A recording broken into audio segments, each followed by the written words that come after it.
to those young lads now? How do you pick them up? What do you say to them? Support them, particularly the lads who missed the penalties, because they're going to be top-class players. But there will be lessons to learn for the players tonight, in that game particularly. And we've suffered at different degrees, and games have felt really tough sometimes. And you realise this level, what it does to you, because the possession stat that you talk about, Gary, I think it's so important at this level. It's time to rest on the ball.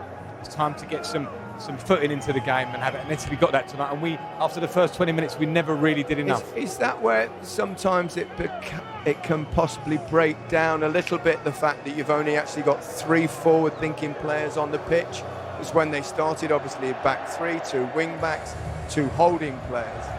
In terms of trying to win the ball, trying to create, try and make things happen, do you need more forward-thinking players on the pitch, particularly with the quality that they have? I think Gareth's game plan all tournament has been to make sure they get to the latter stages of the game. If they're ahead, great. But if they're in and around 0-0, 1-1, whatever it is, our substitutes, our squad. But he's been reluctant to make substitutes, Rio. Look at the semi-final, he didn't really do it until extra time.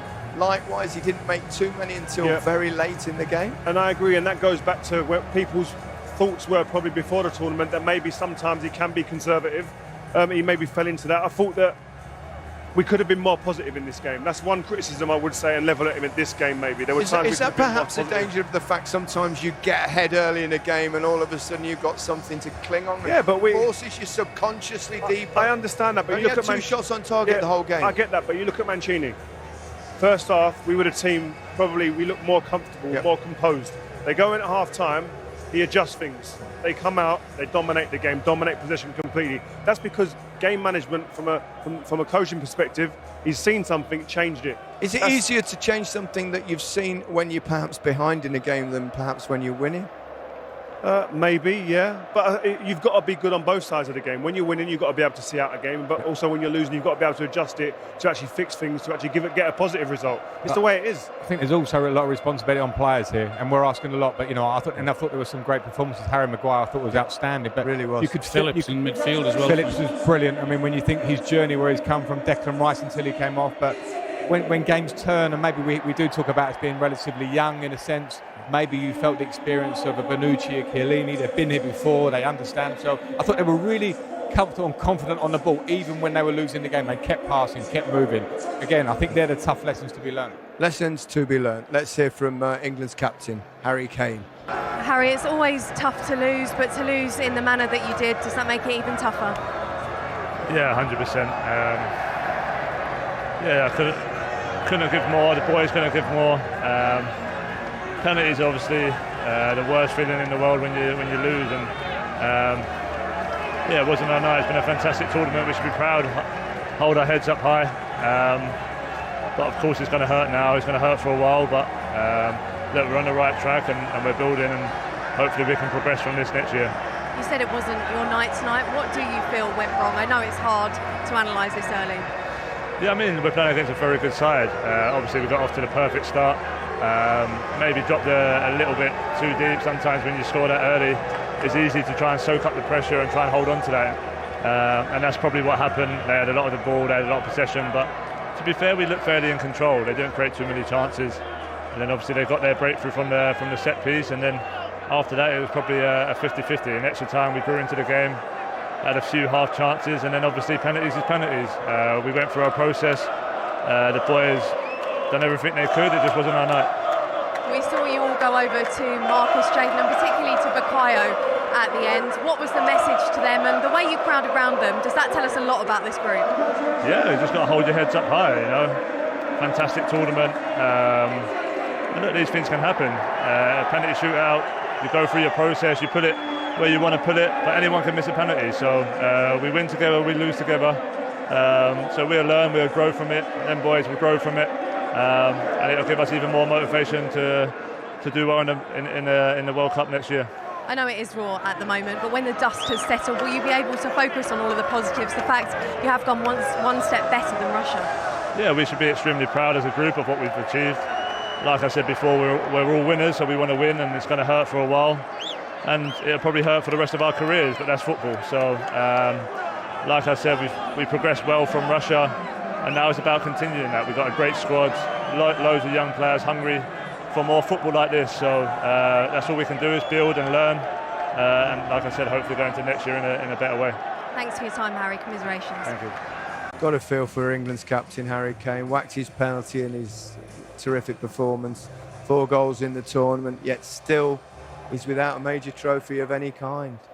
Yeah, and that's, listen, like he says there, you've got to take that on the chin. That's life. This is part and parcel. And I think there's a lot of young players in this team that are going to be able to grow and learn from this. And I remember being told when I'd lost big finals that watch it, remember the feeling, remember that taste. It's not nice. You don't want to feel that again. And then you've got to do, there's a lot of work in behind the scenes, building people back up again. But they've made great strides here. Yeah, they have made huge strides, and we've got to be immensely proud of this team so far. I think in terms of Harry Kane, there's a balance when you're playing as a forward, and we said before the game that his game tonight, particularly in the first half, he was causing them problems because he was coming deep. Never saw him in the second. He didn't have one touch the whole game in the 18-yard box. The whole game in the 18-yard box. So it's finding the balance to say, yes, okay, we're going to ask questions of you. Do you want to come out and draw the defenders out like we wanted him to do?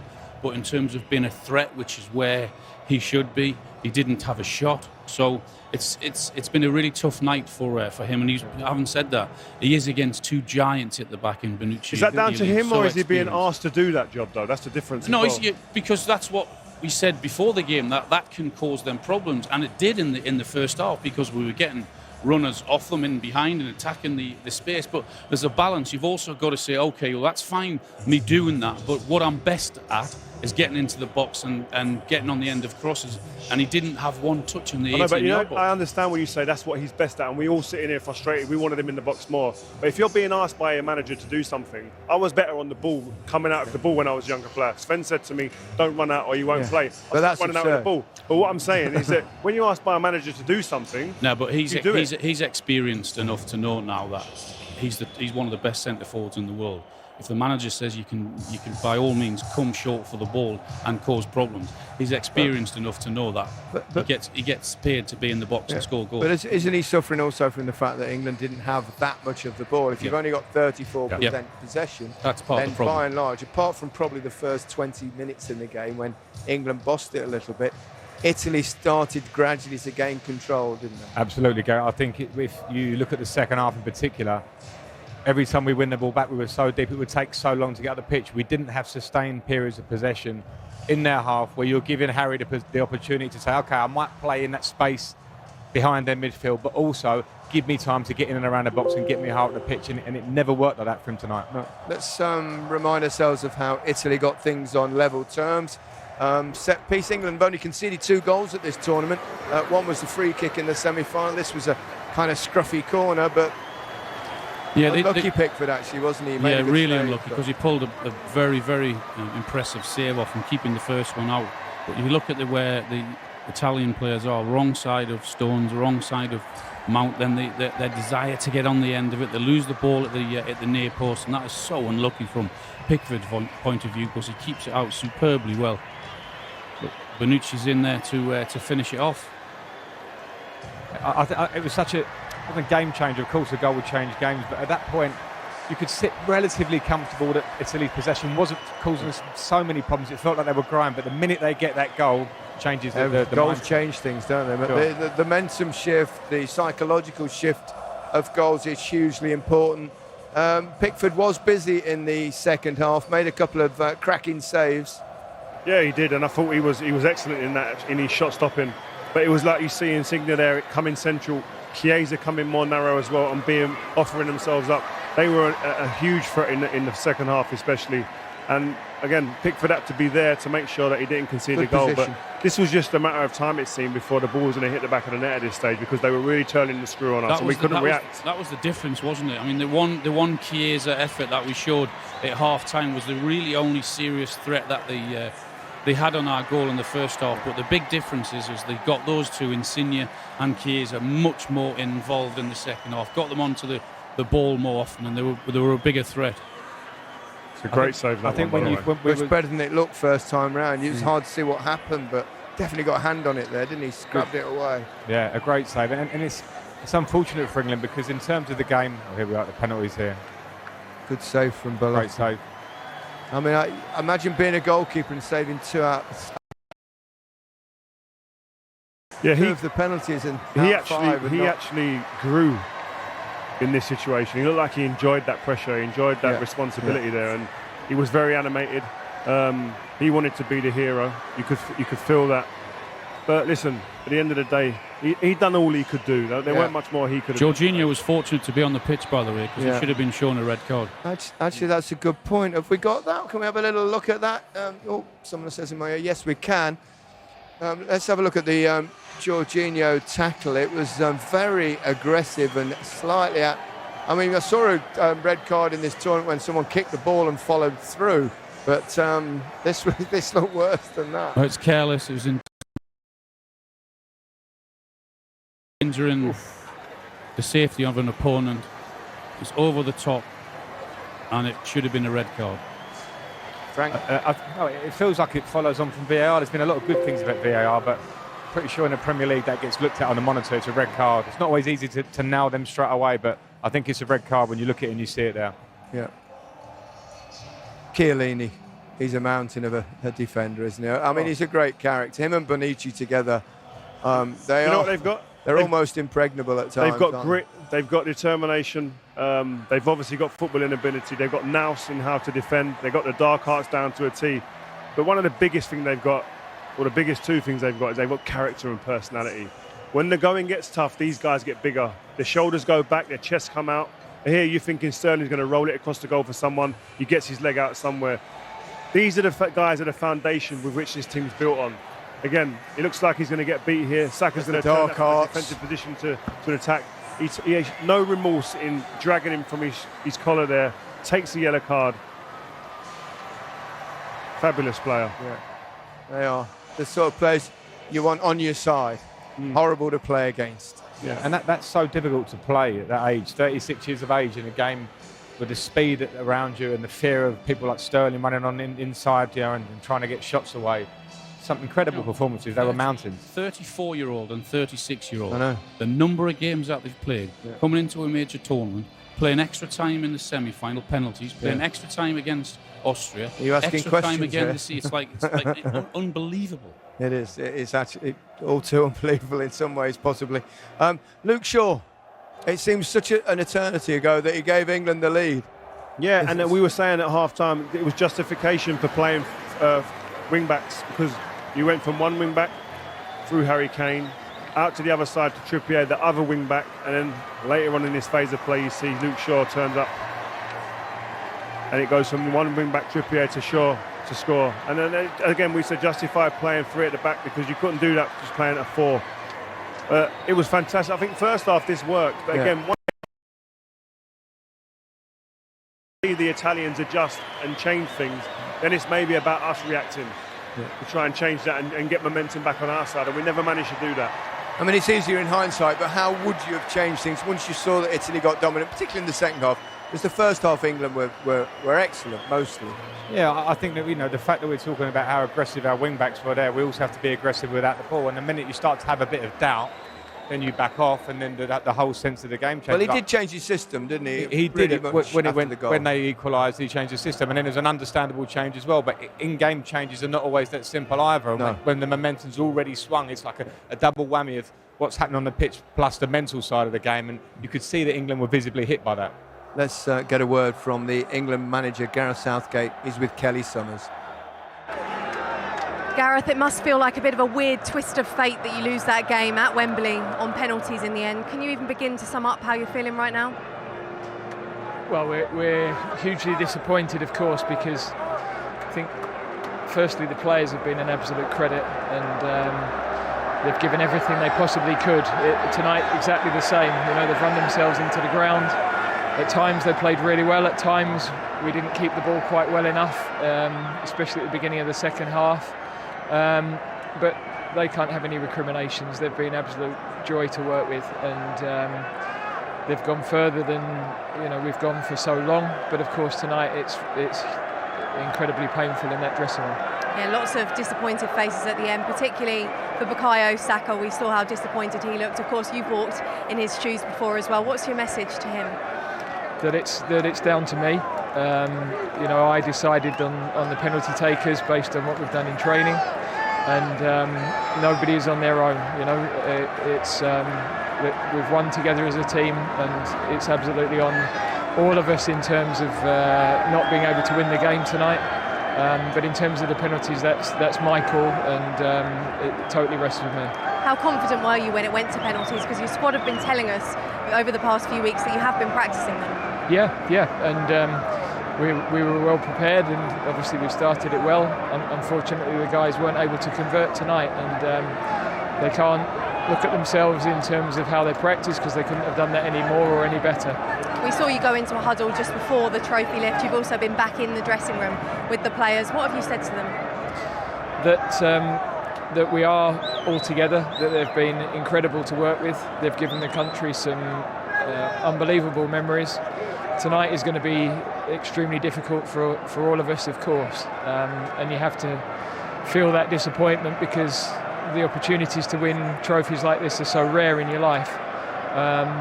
But when they reflect what they've done, they should really be incredibly proud of themselves. You have made more history, you've broken more records, you've also received credit for what this squad has done to inspire people, inspire communities. How many positives can you take from this? Yeah, I'm sure in a few days that will be more possible than it is right now, really. At the moment the pain of the defeat is huge. We wanted to give our nation one more special night and a first European Championship, and we haven't quite been able to do it. Only 18 months, of course, until Qatar. How excited should we be about the prospects of this young group?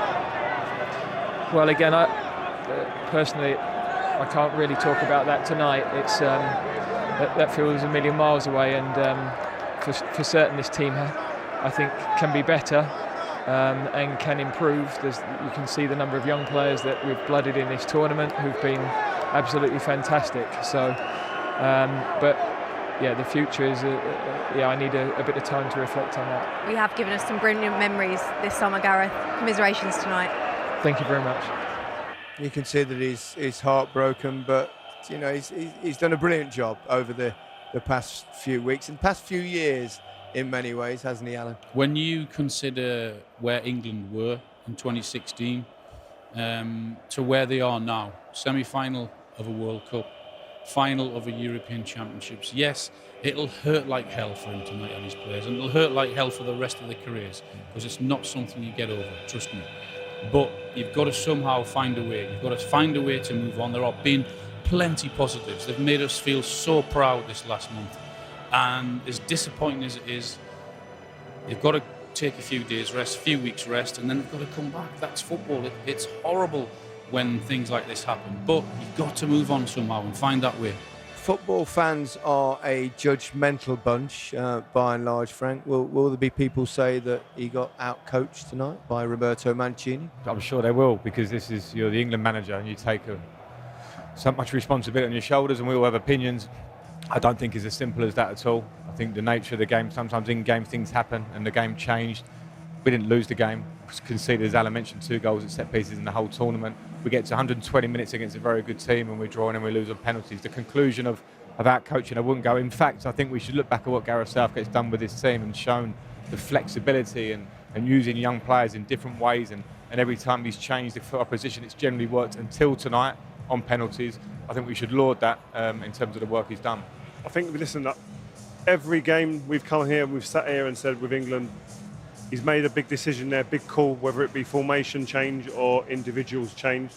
He got it right. Well, today, yeah, we didn't get beat in the actual 120 minutes, but we got beat on penalties, and that happens. Yeah. Sometimes the better teams lose. But listen, today we were beaten by probably the best team in the tournament, well, the best team in the tournament, the best team through the 120 minutes. And people can point the finger, maybe penalty takers, it could have been more experienced players, etc. But we've been in change rooms or on the pitch at them moments, and the manager looks round, and there's only certain people that put their hands up, and you've got to really be proud of the young players that went out there and put their hands up to take them penalties. You can say it should have been more experienced players, but also they would have proved in training, and they would have said, listen, I am the man for the job. And just unfortunately today, it wasn't to be. It wasn't to be. Rio, Frank, Alan, thank you very much indeed. Wasn't quite what we wanted, but we'll try again. next year. I haven't got to wait as long as normal. Well, that's it from us. This wonderful young England team has given us so much pleasure over the past month, but in the end, it wasn't to be. And it's Italy, not England, that are the European champions. And congratulations to them. Football is going to Rome. Goodbye.